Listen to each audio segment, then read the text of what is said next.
I am just so stoked to talk to you and hear about your dealership too, because it's so important to tell stories like yours. And so when I was chatting with Andy, I was like, oh my God, we have to interview her for our blog and for our social to show. It's so important to show that side of Harley-Davidson, right? Just like everything you were just saying about community and inclusivity and things like that. It's leading by example.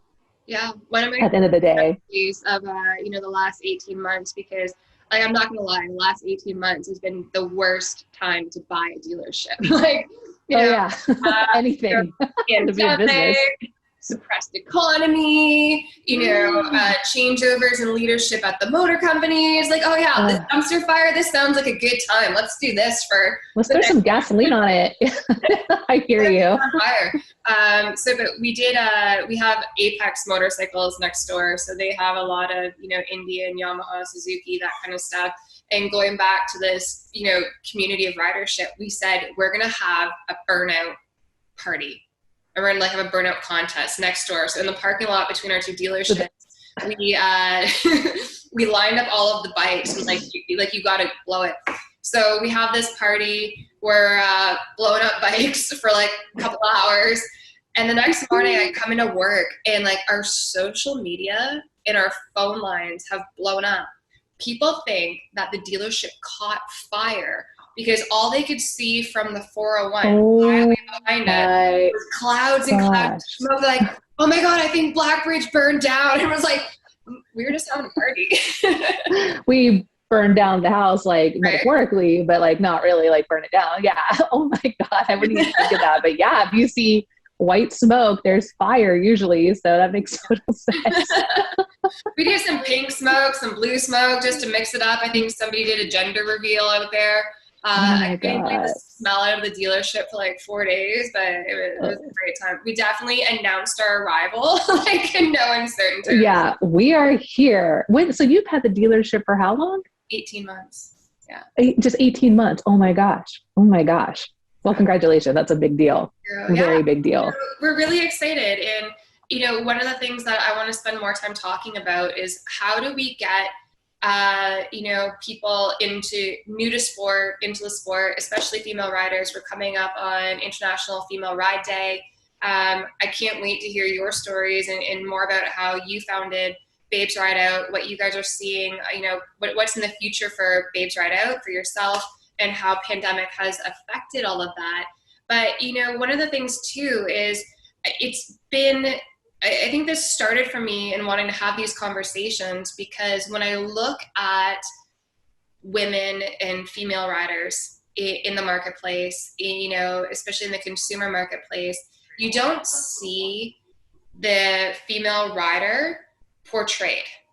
Or if you do, certainly not in a confident manner, right? I mean, so even if we're talking about how companies like Harley-Davidson or Indian or, other big brands promote female ridership, it's either like there's the girl and it's like, you can do it, or, a woman in a co-ed group, but you never see the group of female riders, right? And like, that is such an exciting demographic for me.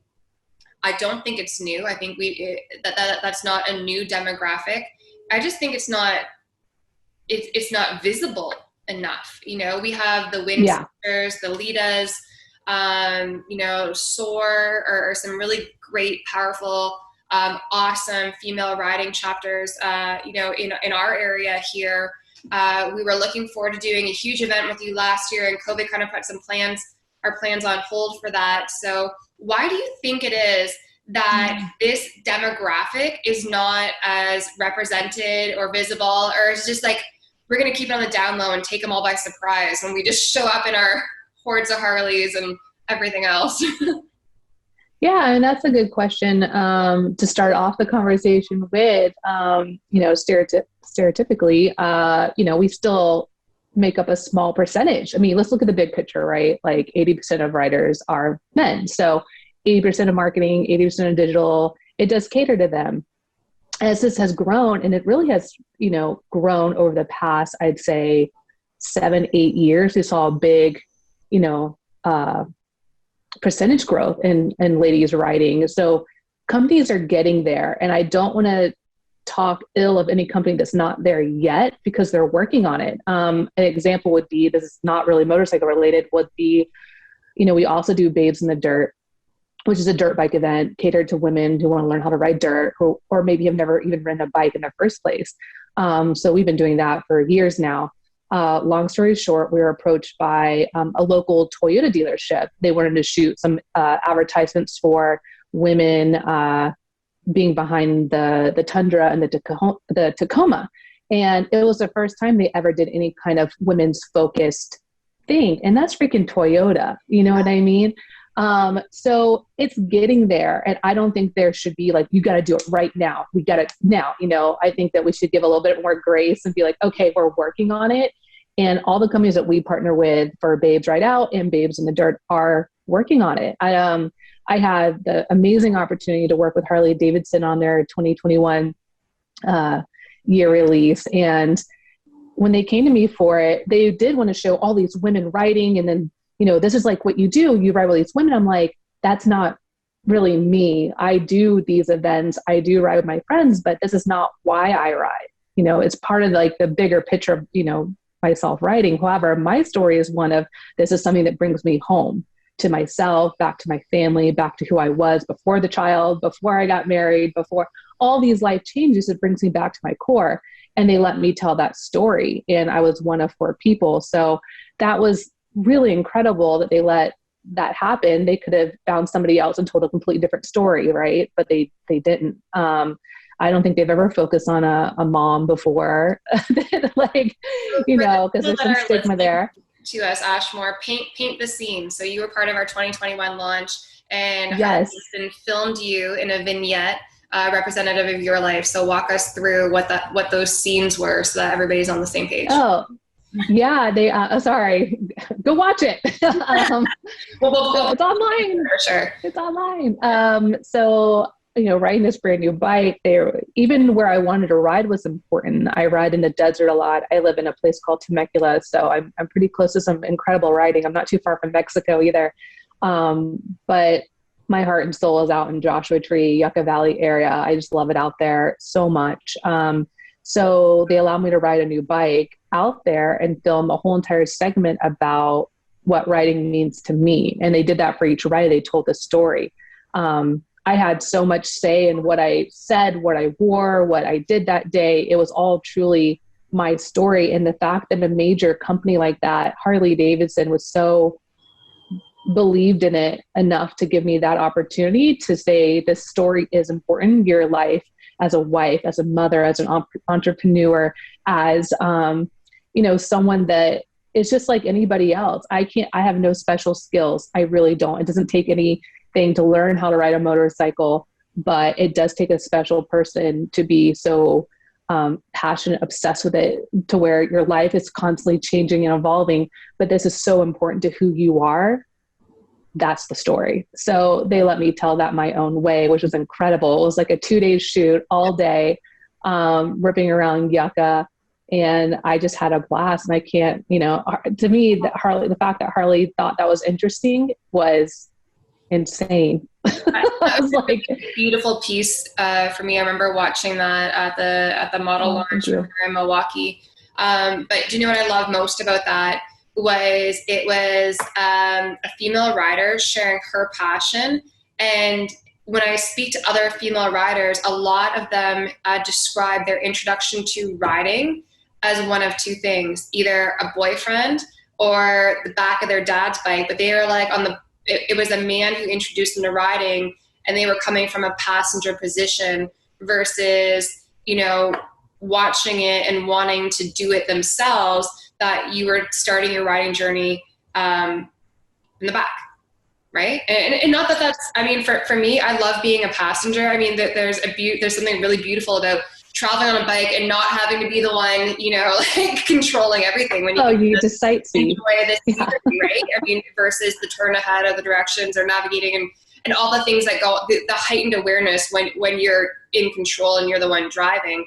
But I loved your story because it was really cool to hear somebody share their journey, how this is a grounding thing for you, how it's a passion for you, and to have another woman encouraging more female ridership, I think it is very compelling, and more compelling than just coming to it from a passive perspective, right? So it's funny you say that, because it's hard for, like, how I got started riding was I saw another girl who looked like me, around the same age, riding a motorcycle down the Pacific Highway. And I was like, wow, if she can do it, I can do it. It's funny how my journey, I never saw like a guy do it, and I'd never been on the back of a motorcycle until much later. But that representation, that person that I saw, that example, because I could see myself in her, and I think this is why this is important. I think that's why Babes Ride Out is important, is because we're now showing every kind of woman riding these motorcycles. And the more you see it, the more you believe you can do it. And that's just human nature. That's just how we look at things. Like, sometimes you don't think you can do something until you have that example, or even an open invitation. So that's another reason why we find Babes Ride Out so important, is because we're inviting these women in, here, come, if you want to check it out, come here. This might be a good first impression. Maybe it won't. Maybe you'll decide that this lifestyle isn't for me, and that's totally fine. But it's that open invite, which kind of gets to your point about what can dealerships do, what can OEMs do. Representation, open invitation. Those are the two things that have made Babes Ride Out so successful, is because we do our best to do those things. And that's the only way the industry is going to grow, right? Like, sure, like, we're 20%, but why aren't we 50? Because representation and that open invitation. So I think we're getting there for sure. And that's what Anya and I have been working on since 2013, maybe even a little bit before. But I don't know. We've always been both really strong-willed, and we really have a passion for riding and meeting these ladies that also want to ride or have been riding. I mean, we didn't invent this. People have been gathering for, decades. Women have been riding for, since the beginning of motorcycling, but we have social media. We are able to create a voice, grow the voice, and here we are. Here we are. Yeah. So tell us about the journey from 2013, from the beginning, how Babes Ride Out got started. What was the motivating factor? What were your barriers? What do you think of? And then where we are now with, Babes in the Dirt and all of that. Oh yeah. Naivety, blind naivety. We had no idea. So I had this, my first bike, this old Yamaha. I had learned on it from, saw this girl do it. I'm like, she's on the vintage bike. I gotta get a vintage bike. I got the bike, and then I signed up for MSF. Maybe a few weeks later, I tried to learn to ride the bike before MSF, and I almost gave up and said, this is the worst idea I've ever had. But I took the class, which I strongly recommend to anyone listening. Take a class, take further classes, take as many classes as you possibly can. It's not going to hurt you. It's the best decision ever. All right. Soapbox put away. So I got that bike, and then ended up selling it to Anya, and met her through a mutual friend. And that's where our friendship sparked for motorcycling. So she bought that bike. I got a Harley, and then Anya outgrew that bike within like a week. She's been riding off-road since she was a child. She's such a ripper. Like, she's so freaking fast. I can't, like, Anya, slow down. But she's a phenomenal motorcyclist. So she blew past that bike and so fast. So she ended up getting a Harley as well. And it turned into us just like, let's do a weekend out in the desert. And I had been going out to Brigham for a couple of years and riding out there. And it's such a beautiful ride. It's very a technical grade down to a beautiful open, vast desert. There's tons of areas to camp out there. And just through text messages, we decided to open it up to other ladies. Like, let's put this out on social media and see what happens. Not really expecting anything or caring. I mean, we literally were going to go out there, camp in the dirt, and come back the next day. So no expectations. It's just, this is what we're doing. Get in or get out. We don't really care, which is great in theory, until day of 50 women show up. We're like, oh my God, they don't even know where they're going. Because in this flyer, it said, meet at this location at this time, and we're going to take you somewhere to camp overnight. They had no clue. I mean, would I do that today? No, not in a million years. I'd be like, that's a great idea. These 50 women show up, pressure's on. I'm like, oh shit, we have to lead this ride with these girls. Like, are they going to be okay on the grade? Am I going to be okay with the grade? Whatever. So I can't even explain how much fun, magical, uplifting that one night out in the desert was. We all got out there. And of course, the dry lake bed that I thought was the perfect location is 3 miles of sand. And I'm talking sand that's like, I don't know, 6 to 10 inches deep at some points. But on a Sportster, which what I had, if you just kind of lay it on, like you can get through it. I didn't think about the choppers, the dynas, or people that have never ridden, sand before or whatever. So it was kind of a little slip and slide out there for a little bit, but everyone got through it. And, here we are on this dry lake bed, 50 people we did not know, all different kinds of women, different walks of life. Oh my God, these dogs, stop. But all came together with this common bond because we love to ride and wanted to meet more women who rode. Hold on 1 second. Oh my God, stop. I have 3 little dogs and it's like, Right here, so they're sleeping out under my desk. Peanut, you're going to get shipped to Canada.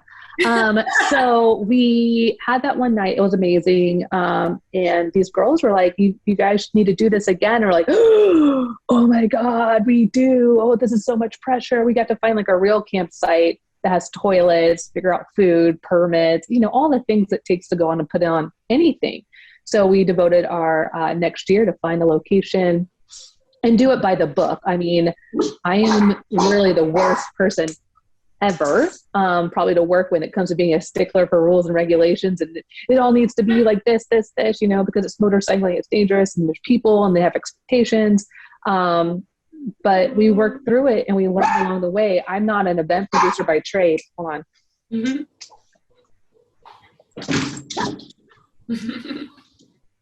I think our babysitter's here. I'm not an event producer by trade. Can you probably hear that in the feedback, huh? No, you're fine. Okay. And neither is... Andy's going to edit it and make us look great, so don't worry about it. Okay. I think, oh my God, I'm about to throw them outside. They're the worst. Anya's not an event producer either. So everything we've had to, we've had to learn, and some of it was the hard way. So so that first year, I mean, there was no sponsors, there was no toilets, there was no anything. It was just an open invitation, kind of bring it back to basics, right? That open invitation to come ride, come meet other people. Is this something worth your time? Come. If it's not, that's fine too. But that 50 women turn into events that had, they'll get 500, then 1,000, and 1,500, and then 1,800, and things like that. So the next year we started Babes in the Dirt as well. Anya has a huge passion for dirt bike riding. I had never ridden a dirt bike. And it took me a few years to warm up to it, like as in me wanting to actually ride a dirt bike. And then from there it took off. So now I do both and I love both. But it's been a wild ride for sure. I can't even tell you how fast it's gone by, how much our lives have changed because of it. Things we got to see and do, people we got to meet. It's, even the hard stuff is really great. It's challenging. And who doesn't love a good challenge? What do you think was the most unexpected outcome of all of this? The fact that it was truly needed. I don't think we could have predicted how impactful having a women's focused event would be, within power sports in general. It's like, we had no idea how badly this invitation was needed. This space was needed. Big picture, we hope one day that it doesn't need to exist. Our purpose isn't for people just to come to these events and only our events.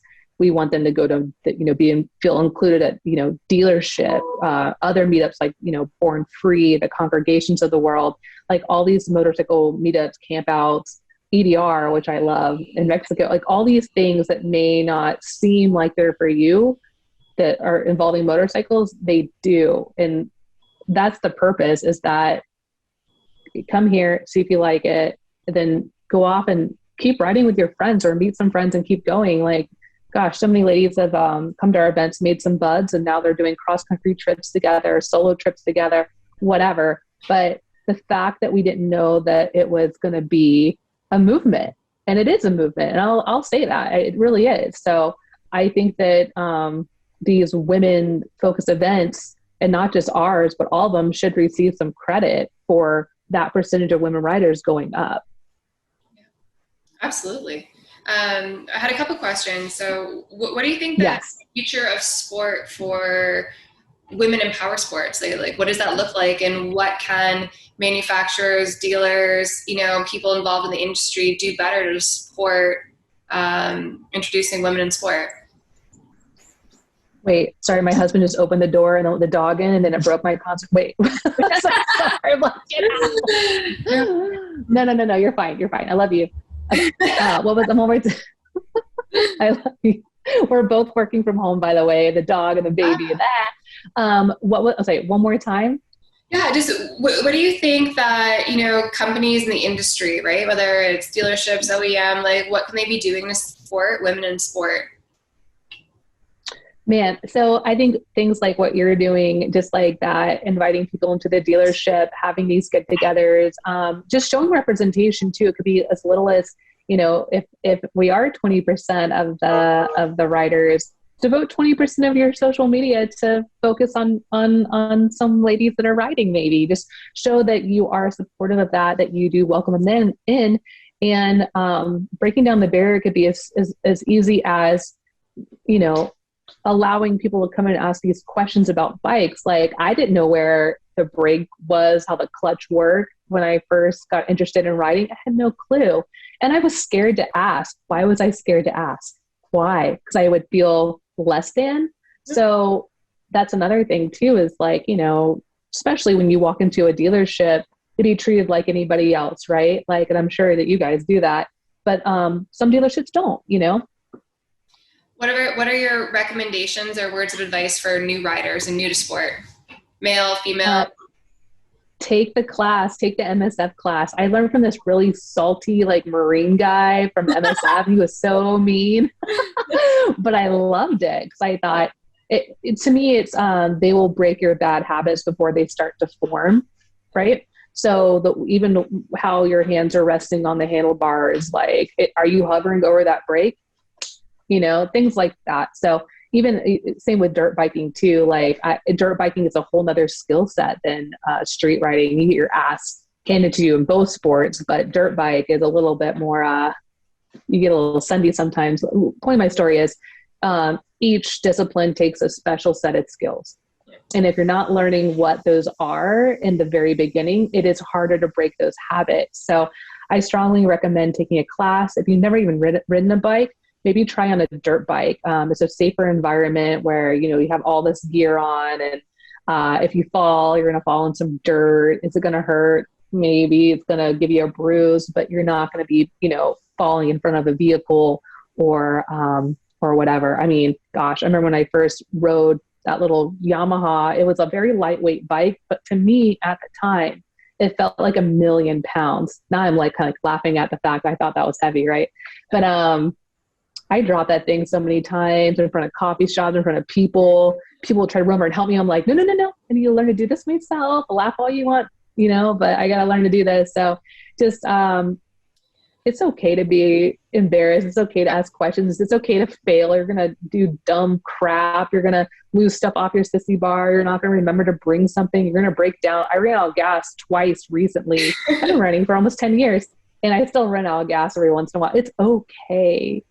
So don't be afraid. Yeah, my first long solo ride, I was leaving the dealership, and I live in a beach town that's about 30 minutes away. So I'd planned my route, right? I'm like, I'm going to go from work to home all by myself. I didn't tell anybody I was doing this. So I planned my route. I knew which way I was going to go. And I've got my, have a 500 street. So I'm on it, and I'm going at exactly the speed limit on like the back country road, but it's rush hour. So the lineup of traffic behind me, like they are, like I have New Girl, like I might have been painted on my back, and they're all like, everybody's being patient, but there's 2 miles of traffic behind me. I'm like, yeah. Then you start getting hot. So I pull over, like I kind of like did a right turn, and then like kind of looped around, and I detoured. I finally make it home. I'm like, you know what? I'm going to park my bike at the little beach bar. I'm going to have a beer, and then I'm just going to like decompress, whatever. So I make it to the beach bar, right? And it's got motorcycle parking. So I pull up and I'm, you know, back in my Harley in next to the road glides and the street glides and whatever. And I take off my helmet. I'm all tousled and sweaty. And I'm like, oh, fuck, I did it. And this guy parks his big ass bike. Like he's, you know, got like the souped up, you know, chromed out thing. And he's like, nice bike. And I thought, like, are you fucking with me right now? Like, for sure. Like, what are you doing? Like, you're like, yeah. I still have the drop kit on my bike, right? And like he's like, yeah, this is a great bike, blah, blah. And I'm like, oh, I must look like a real rider. Like I was real authentic when I rolled in, right?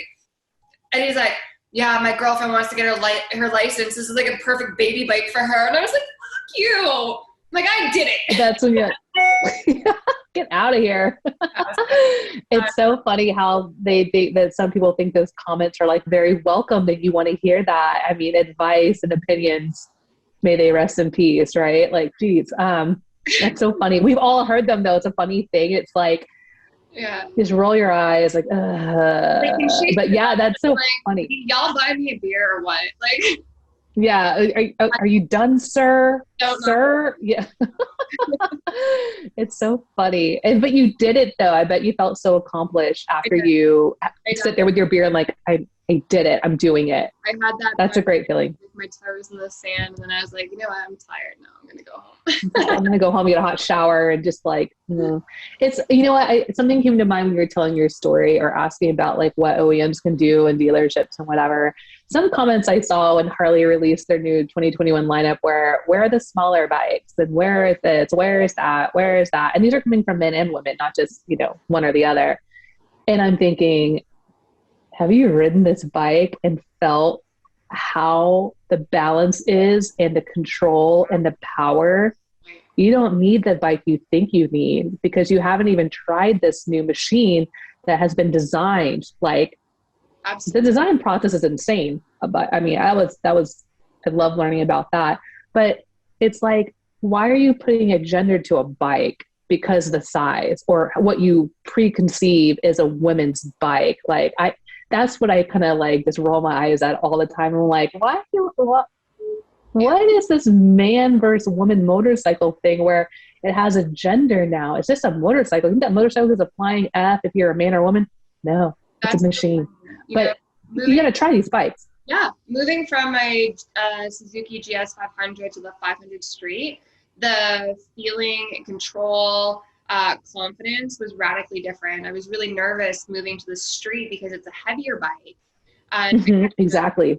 Can I control this bike? Will I be able to ride it? But the balance and the counterweight and the center of gravity was much more proportionate to me. I'm a tall woman. I'm 6'1". So this bike is like, even the street is a bit small for me in terms of my frame. But I think there's a big misconception or, you know, perhaps the realization that customization, so much can be done to fit your bike for you, to give you a more comfortable ride, and that it may feel intimidating being on, you know, a larger or more powerful machine, but you're actually going to have a safer, more comfortable ride and have more control than you would being on a bike that's not fit properly to you. The other misconception is, you know, with Harley-Davidson just launched their Livewire, and people look at this bike and they're like, oh yeah, that bike's so small and that bike's gonna whatever, and that bike doesn't make a Harley noise. Have you ridden the Livewire yet, Ashmore? I am dying to. I can't wait to try it. I think they're so cool. There is not a more responsive or better handling bike than the Livewire. Like, everybody's misconceptions about what this electric vehicle is. I have not had anybody ride that bike and be blown away. And, you know, we have really confident, you know, riders get on this bike and they're taken aback by just like one little twist of the throttle and you're doing 200 kilometers. Yeah. I mean, yeah. So. I mean, it all goes back to like, before you say something, right? Just try it. And yeah. I love that you can go into a dealership and try these bikes. I love that you can make an appointment, walk through them and get your questions answered. I mean, we just try the bike. We just had Jason Momoa is filming here in Toronto. So we ended up having some people from his crew come in to rent some bikes, and we gave them a fleet of live wires for the season. So, Jason and the group with him had 4 live wires, and, being in Toronto, which is like an urban center, where, you have small storage space, typical, carbureted engines are going to get really hot really quickly, so when you're in stop and go traffic, it's not always as comfortable, particularly in hot summer. So they have these bikes, and they were just like, wow. So Jason signed a couple of them for us. So we have two bikes here, with his, autograph on them. So, that's so freaking cool. And, give him a shot, and, we'd love to have him come and try it. So come back anytime, Jason. They were great. Like Jason, I love it too, has been a partner with Harley-Davidson and been really involved in the launch of the Pan America, which is coming out. So that'll be really interesting to see that bike at, Babes in the dirt, right? So. Right. Yeah. Well, they're thinking about maybe bringing one out to our event in Borrego. So we're working with them to figure out what the lineup's going to be. But yeah, I think they're going to bring a couple live wires out too, and things like that. That's one thing that we love about working with Harley is they are dedicated to bringing those motorcycles out. So it's just that connection. Once you sit on that bike and feel it, just like what we were just talking about, like don't just try it first and kind of, see what this technology. The reason why I'm saying this is I have a 2003 Sportster. It's customized. I love the bike, but I also have a Lowrider S, a new one. And what a night and day. I mean, they're just completely different bikes, right? Completely different, but to have something completely like modern, whereas even 2003, it's like eons apart. So just how far that technology comes, even within a couple of years, is insane. Like I was, riding that 2021 bike. I was like, it's amazing. It's just amazing. It's amazing. I don't know how they do it. I really don't, but. And riding, once you get your confidence up in riding, like that's a skill set that's transferable to all different makes and models, right? So, I mean, absolutely, confidence on the bike that you think is right, but you're going to find that there's going to be, the variances, like the nuances between all the different models. There's going to be some really compelling things, as you can do. So continue to explore, I guess, is what I'm saying. So yeah. Tell us how people can get involved with Babes Ride Out. Tell us what this next season is looking like for you. I mean, here in Canada, we have a dedicated riding season. We still have a bit of snow on the ground right now. Yeah. So, what's on the horizon for you, and how can people connect and get involved? Best way to connect is going to our website, babesrideout.com, for all things street. For all things dirt, babesinthedirt.com. Either one, depending on, pick your poison. We are so excited about this year. COVID has definitely been difficult for all events and people that work in this industry, but one thing that we're seeing is the two-wheel sports are alive and well. People are ready to get out there and ride. Aftermarket's doing really great. OEMs are doing pretty good too. We're all surviving, right? We've had a year to really rethink what we're doing and who we're partnering with and why, and kind of get back to our core, which has always been to empower women to explore the world on two wheels. So kind of bringing everything back to that focus, making sure that everything lines up for 2021. And expanding too, it's just myself and Anya that top to bottom. It's a lot. It's challenging. She's got another business called At Wild, which is women's motorcycle gear. They put a layer between you and the road. It's like one of my favorite gear brands ever, all born out of the need for it, once again. So she's got that project. And then I have this baby that I had. So it's kind of like, all these things, trying to balance, but having a year home, especially during the first year of my daughter's life, I've been very grateful, no matter what the financial repercussions have been. I'm okay. My husband's okay. Everyone's okay, but it's had an amazing impact on us to figure out, the hardship aside, it's been great to really focus on how can we expand this? How can we reach more people? How can we grow the sport? And it's funny because sometimes people look at us and go, "You're a women's only event. What do what do you mean grow the sport? But it's like, you're looking at with blinders, look at the big picture. The more women we get involved, it gets more people involved, it makes the sport, gives it more life, gives it more longevity, on road and off. So, going back to just the two of us and doing these events, like we build these events from top to bottom, like it's a bare field until we show up. It's nothing, not even power. So we've been building these events like that, just like a true camping experience. And to do that in multiple places is really difficult. It just takes, every event we do takes a year to plan. Yeah. And from the outside looking in, I know that's kind of, some people are like, what? That's fine. They don't need to know all the dirty stuff that goes into it. But we have partnered with some training schools for Babes in the Dirt. So there's smaller scale things we can do while we're still, distancing and things like that, to where we can have some on-site training for 20 people multiple times a year out here in California.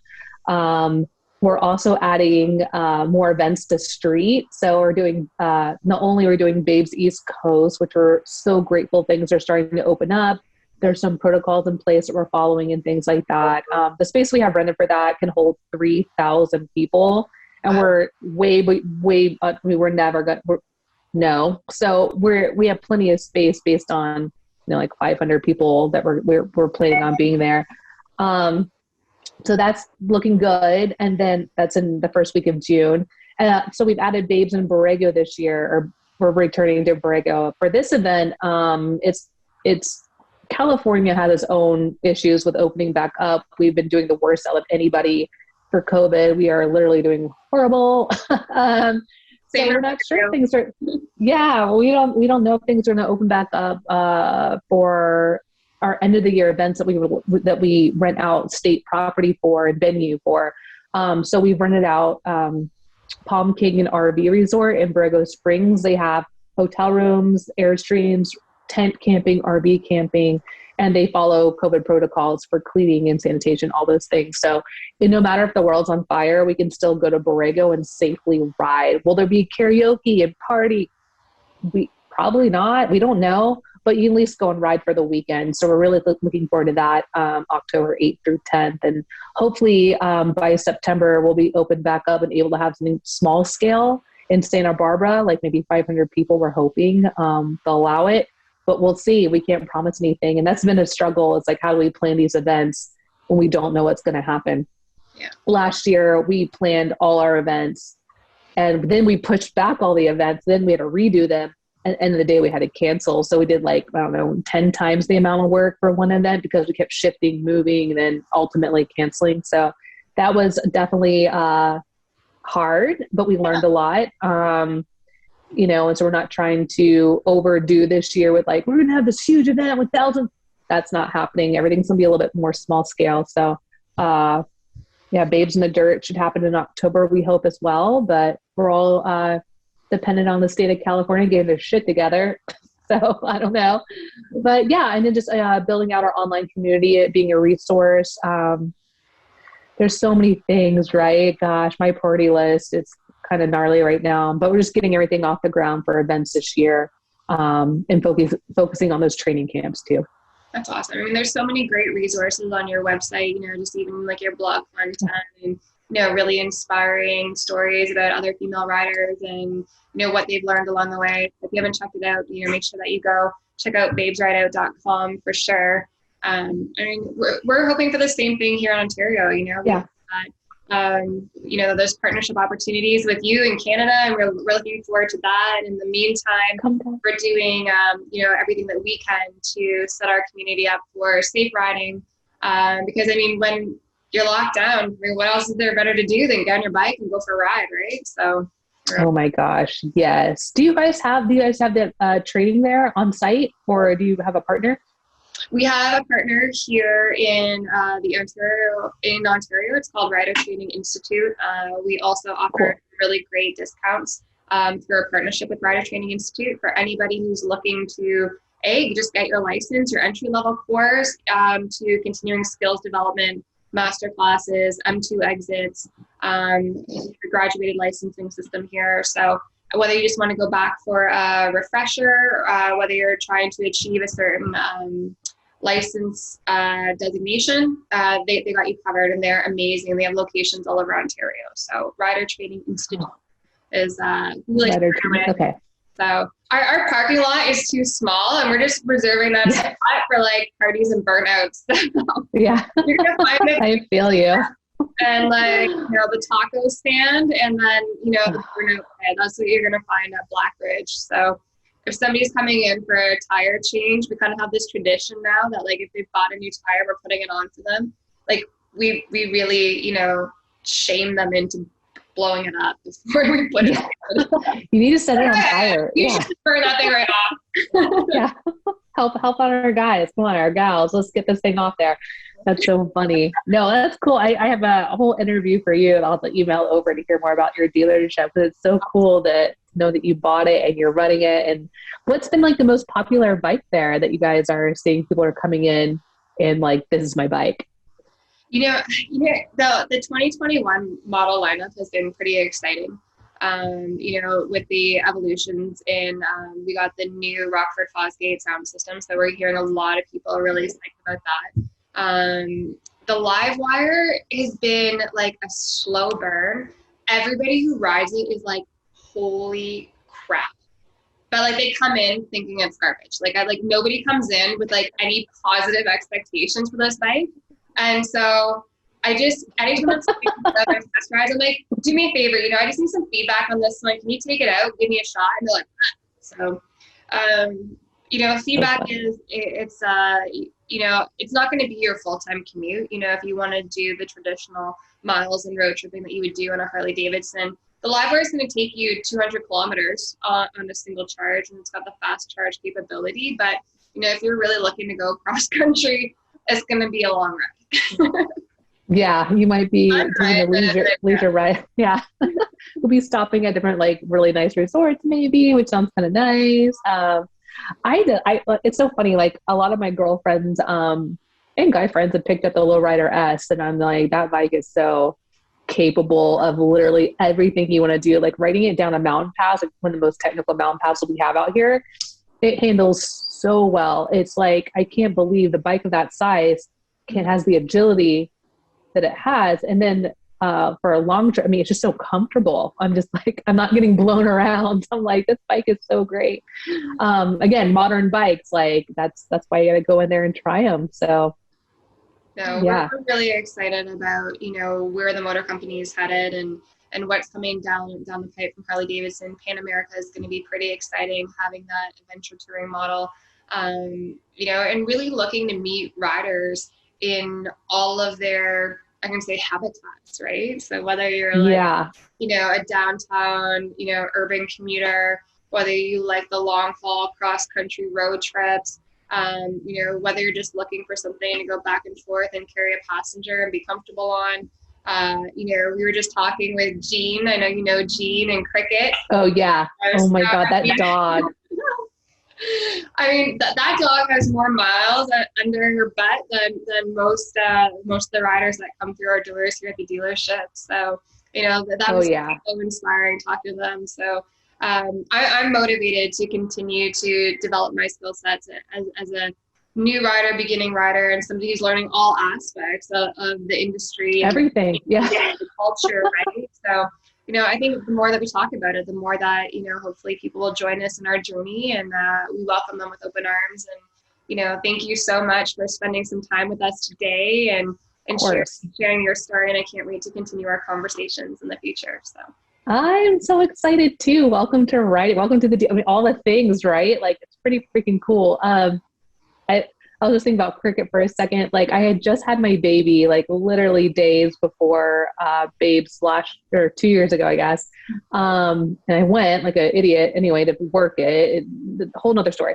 But I see Cricket there, and I just start, like, a tear rolls down my face. I'm like, oh my God, it's Cricket. I needed to see like a familiar face. And it's Cricket. You know, it's so funny. This little dog like brought me so much joy in that moment. It was weird, but she's super Cricket. What? Cricket, she's superhuman. Oh, I know. She has some kind of magic power over all things. That dog goes and does stuff. So more power to it. Like, I wish I was that dog. Like, give me, give me an open road and no responsibilities. I mean, the dog, I mean, Gene has a million responsibilities, but that dog, That's awesome. anyway. But yeah, hopefully the border will open up and we'll see you and we can do something for Babes Ease. I'll tell you right now, it's like people are ready to get out and camp, and this is a safe place to do it, you know? But yeah, I think it's going to be an incredible year for riders and smaller events and things like that. And I think by the end of the year, we should be, I mean, there's no reason with the vaccine getting out there, we shouldn't be fully functioning by, God, I'm really hoping for July. I mean, that's wishful thinking, but Awesome. We'll see. Across a lot. Ooh, all right, cool. Well, anything else or like? No, it's great. Thank you so much for your time. And yeah, let's keep in touch. And I can't wait to see what Andy's gonna do with this story, and I can't wait to share it with our friends. Yay! I'm excited. We'll share it too. I'll email you separately for some interview stuff so we can feature you on. Maybe launch it together, like on like Babes. Like, hey, like feel just look at this. All the things. So. It's great to meet you. Congratulations on everything. It's so freaking cool. And like, again, this is like showing example representation. I mean, it may not feel like that at the moment to somebody. Like, I know